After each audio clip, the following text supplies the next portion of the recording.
ঢাকার অনুরোধ খারিজ, বাংলাদেশকে বিদ্যুতে আর ছাড় দিতে রাজি নয় আদানি গোষ্ঠী। বাংলাদেশকে আর বিদ্যুতের জন্য কোনো ছাড় দিতে রাজি নয় ভারতের আদানি গোষ্ঠী। সূত্রের খবর, বিদ্যুৎ সংক্রান্ত টাকা আরও কিছুদিন বকেয়া রাখতে আদানি গোষ্ঠীর কাছে অনুরোধ জানিয়েছিলেন বাংলাদেশ সরকার। তবে মোহাম্মদ ইউনূস সরকারের সে আবেদনকে সম্পূর্ণভাবে খারিজ করে দিয়েছে ভারতের আদানি গোষ্ঠী। ফের আদানিদের আশ্রয়ে বাংলাদেশকে পুরো 1600 মেগাওয়াট বিদ্যুৎ সরবরাহ করবে আদানি পাওয়ার। কিন্তু এই বিদ্যুৎ কেনার ক্ষেত্রে কোনো বাড়তি ছাড় বা সুবিধা পাবে না বাংলাদেশ, সাফ জানিয়ে দিয়েছে সংস্থা। জানা গিয়েছে, বাংলাদেশের কর ছাড় সংক্রান্ত অনুরোধ খারিজ করে দিয়েছে আদানি গোষ্ঠী। এই মুহূর্তে বাংলাদেশের আর্থিক অবস্থা টালমাটাল, জিনিসপত্রের দাম আকাশ ছোঁয়া। চীন সহ অন্যান্য দেশের ধার মেটাতে হিমশিম খাচ্ছে অন্তর্বর্তী সরকার।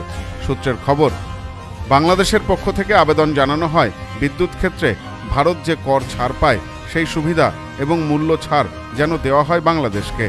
কিন্তু বিদ্যুৎ সরবরাহ ক্ষেত্রে এই অনুরোধ খারিজ করে দিয়েছে আদানি গোষ্ঠী। ঝাড়খণ্ডে আদানি গোষ্ঠীর বিদ্যুৎ উৎপাদন কেন্দ্র থেকে সমগ্র বাংলাদেশের বিদ্যুৎ সরবরাহ করা হয়ে থাকে। 2017 সালের চুক্তি অনুসারে ঝাড়খণ্ডের গোড্ডায় তাপবিদ্যুৎ কেন্দ্র থেকে বাংলাদেশে রপ্তানি করা হয় 1600 মেগাওয়াট বিদ্যুৎ। কিন্তু গত অক্টোবরে এই সরবরাহের পরিমাণ অর্ধেকে নামিয়ে এনেছিল মোহাম্মদ ইউনূস পরিচালিত অন্তর্বর্তী সরকার। তাদের কাছে আদানিদের বিদ্যুৎ খরচ বাবদ বকেয়া রয়েছে প্রায় 5,500 কোটি টাকারও বেশি। এই বিপুল বকেয়ার কথা মাথায় রেখে এবং শীতকালে বিদ্যুতের চাহিদা কম থাকায় সরবরাহের পরিমাণ অর্ধেক করার কথা জানিয়েছিল ঢাকা। এরপর নভেম্বর থেকে গোড্ডায় একটি ইউনিট চালু রেখেছিল আদানি গোষ্ঠী। সাম্প্রতিক গ্রীষ্মের কথা ভেবে আবার আদানিদের কাছে সম্পূর্ণ বিদ্যুৎ সরবরাহের আবেদন জানানো হয়েছে। সেই সঙ্গে বাড়তি কর এবং মূল্য ছাড়ের অনুরোধ করেছিল ঢাকা। বাংলাদেশের বিদ্যুৎ সংস্থা বাংলাদেশ পাওয়ার ডেভেলপমেন্ট বোর্ড বিপিডির আদানি পাওয়ার কর্তৃপক্ষের কাছে এই মর্মে অনুরোধ জানিয়েছিল, কিন্তু তা খারিজ হয়েছে বলে জানা গেছে 2017 সালের চুক্তি অনুযায়ী 25 বছরে আদানি পাওয়ার বাংলাদেশের বিদ্যুৎ সরবরাহ করবে। কিন্তু বিপুল বকেয়া পরিশোধ করার জন্য আদানি গোষ্ঠী ইতিমধ্যেই তাড়া দিয়েছে বাংলাদেশকে। অক্টোবরে তারা একটি চিঠি দেয়। সেখানে জানানো হয়েছিল, টাকা না মেটালে চুক্তি শর্ত মেনে বাংলাদেশের বিদ্যুৎ সরবরাহ বন্ধ করে দেওয়া হবে। তারপর 3 মাসের জন্য অর্ধেক বিদ্যুৎ সরবরাহ বন্ধ রইল, আবার সম্পূর্ণ সরবরাহ চালু হচ্ছে। সূত্রের খবর, গত মঙ্গলবার এ বিষয়ে বিপিডির সাথে আদানি পাওয়ারের আধিকারিকদের বৈঠক হয়। জানা গেছে, 2017 সালের তৎকালীন হাসিনা সরকারের অধীনে আদানি গ্রুপের সাথে বিদ্যুৎ ক্রয় চুক্তি করে বাংলাদেশের বিদ্যুৎ উন্নয়ন বোর্ড। চুক্তি অনুযায়ী আদানি গ্রুপের বিদ্যুৎ কেন্দ্র থেকে 25 বছর বিদ্যুৎ কিনবে বিপিডিবি। কিন্তু হাসিনা সরকারের ক্ষমতাচ্যুত হওয়ার পর ভারতের সঙ্গেও তৈরি হয়েছে বাংলাদেশের কূটনৈতিক টানাপোড়েন। সেই পরিস্থিতিতেই বাংলাদেশের কাছে বকেয়া টাকা মেটানোর হুঁশিয়ারি দিয়েছিল আদানি গোষ্ঠী।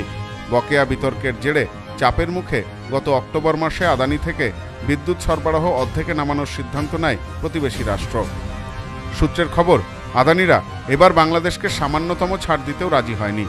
বিপিডিবি পারস্পরিক বোঝাপড়ার কথা বলেছিল, কিন্তু তাতেও আদানি কর্তারা রাজি হননি। বিপিডিবির কোনো কর্তা এ বিষয়ে মন্তব্য করতে চাননি। তবে আদানি পাওয়ারের বকেয়া মেটানোর চেষ্টা চলছে বলে এর আগে দাবি করেছিলেন বিপিডিবির chairperson Mohammad Rezaul Karim. Bureau report, news no man's land. পশ্চিমবঙ্গের সর্বপ্রথম বিল্ডিং মেটেরিয়ালের শপিং মল এখন বনগাঁতে। শর্মা গৃহ নির্মাণ, বাড়ি তৈরির সমস্ত মেটেরিয়াল পাবেন একই ছাদের নিচে। আমাদের শোরুমে রয়েছে বিভিন্ন রকমের রড, সিমেন্ট, ইট, বালি, খোয়া, বিভিন্ন কোম্পানির বিল্ডিং কেমিক্যালস, সিলভার স্যান্ড। কিনতে হবে না, একবার শোরুমে আসুন ও তার ব্যবহার পদ্ধতি জেনে নিন। ফ্রি হোম ডেলিভারির সাথে বাড়ির A to Z engineer service এবং সুপারভিশন ফ্রি। আছে ফিন্যান্সের সুবিধা। ঠিকানা শর্মা গৃহ নির্মাণ, বনগাঁ পৌরসভার পাশে। ফোন 9332559005।